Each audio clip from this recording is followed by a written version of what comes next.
Hey, you watch that, or have you seen that Next Big Thing show where that's all the... Oh yeah, they wanted me to be a judge on it. My manager Really? is one of the executive producers, and feel free to rip it still if you want.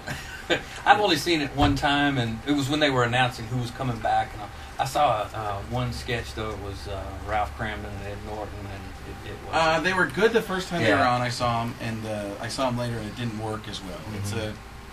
It's a weird thing to try and do old school comedy, for a current day audience. I mean, if you're going to do it, like, it might work in you go in and you get out of it. But to do it for a long extended, of course. Dear sweet heaven, it's happening again. I just hit my face on the microphone. I'm adding words together that don't belong near each other. You're changing the fader so I don't break people's ears. Can you actually break a person's ear? I mean, I don't know if you can, but I think I have come close by this point. Yeah, what was the question? Why did you decide? Why did you decide not to do it? I don't want to be that. I think of it. That's like impersonators. Mm-hmm. I don't think of myself as an impersonator. That's like somebody who's stuck in Vegas, only doing one character. Right. Yeah. That to me is like the lowest of what I do. Like you'd end up just being Cher for the rest of your life. It just seems. No offense to our listeners in Myrtle Beach that perform there at that theater that does Elvis and Garth Brooks. Offense to them from me. Guys gonna walk away. I just did. That's not. Well, there are two Elvis impersonators in the finals of this thing. There's one guy that I think is amazing that I saw. One guy is unbelievable. The other guy is very good, but the one guy that I saw was truly amazing. There's some amazing people in there. It's not what I ever wanted to do. I wanted to be me with all this stuff around me. Like it was Frank Caliendo is who you saw, but you were getting all these other things with it. So I wanted to be. And years ago, a trade paper, the Hollywood Reporter, called me Robin Williams meets Jim Carrey. And that's exactly what I wanted to be. The over-the-top impressions and stuff like that of Jim Carrey mixed with the speed of Robin Williams was really, and not having to say anything really, and just talking a lot. That's the Robin. Here we are. Where are you going? Okay, what are you doing? I don't know. It's the fly. It's the fly. Crazy. Why would he do that? Go get Jeff Goldblum so you know what I'm doing. There it is. See, that's what he does. He lets you know if you can't tell. I listen to every single time, and I finally figured out what he's doing. Hey, what is that guy? Gay over there? That's a little Norm Macdonald for you. But yeah, I didn't want to be the impersonator. I wanted to be a guy who does impressions. I really wanted to be thought of as a comedian. But you do John Madden enough, and Letterman had me on all those times, in makeup and stuff like that. And like I said earlier today in the 1 o'clock hour, that's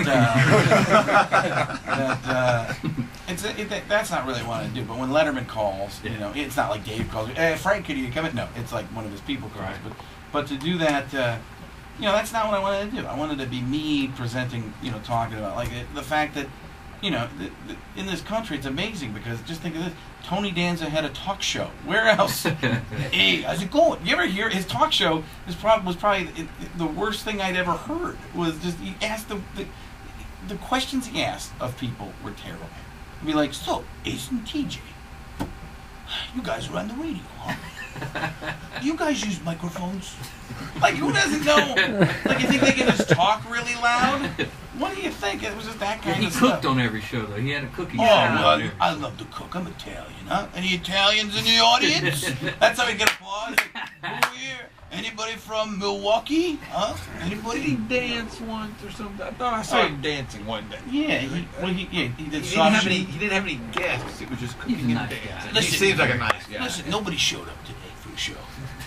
So, I got some singing, some tap dancing, and I'm going to play chess for the big finale. That would be great. Tony Danza playing chess. That would be a good sketch on TV. He's doing it right now. Different people playing chess. So, knight to bishop 4. I don't know what any of that stuff is, but it sounds like chess, doesn't it? King me. So you do have a lot of people, you talked about it during the break, there's a lot of people, hold on 1 second. strangers that help you. Yeah, let me just make sure. King me is in chess. Checkers. Yeah. Which is also a kind of cab. Okay, go ahead. So you have a lot of people that come up and help you with your act. A lot of saying, people, hey, yeah. you need to do, you ever thought about doing this or that? Yeah. Right before I said, you ever thought about doing Chris Hansen?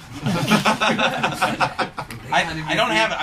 I gotta listen to him on Chris Hansen because the funny thing about him is he will go in there and they never stop eating the cookies. Like they'll be eating.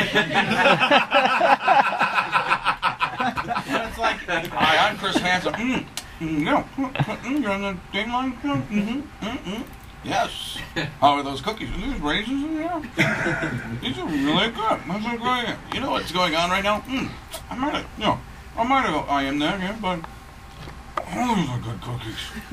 Okay, I'm gonna go put my clothes back on, and I'm gonna get tackled by the police in the bushes. But can I take these cookies with me to jail? The guy they had on, was it last week? The guy that brought marijuana, and he just while they were talking, just before he said, Chris Hansen told me, "You've seen the show?" And the guy goes, "Yes." He goes, "This is where I walk back outside." And Chris Hansen goes, "Yes." And the guy just picks up the marijuana and puts it back in his coat pocket. He puts the weed back on him before he goes out to be tackled by the police outside. Listen, that guy, for going there for that situation in the first place, isn't thinking correctly. Right. And I never knew that Mike's Hard Lemonade was the perfect beverage to complement pie. What you got there? Some Mike's Hard Lemonade and pie? Do you think they're getting the product placement? Hi, I'm Chris Hansen, enjoying that Miracle Whip. Okay, Decoy, tell him to bring some Red Bull. Oh man, That would be brilliant. really? From creepy to pornographic.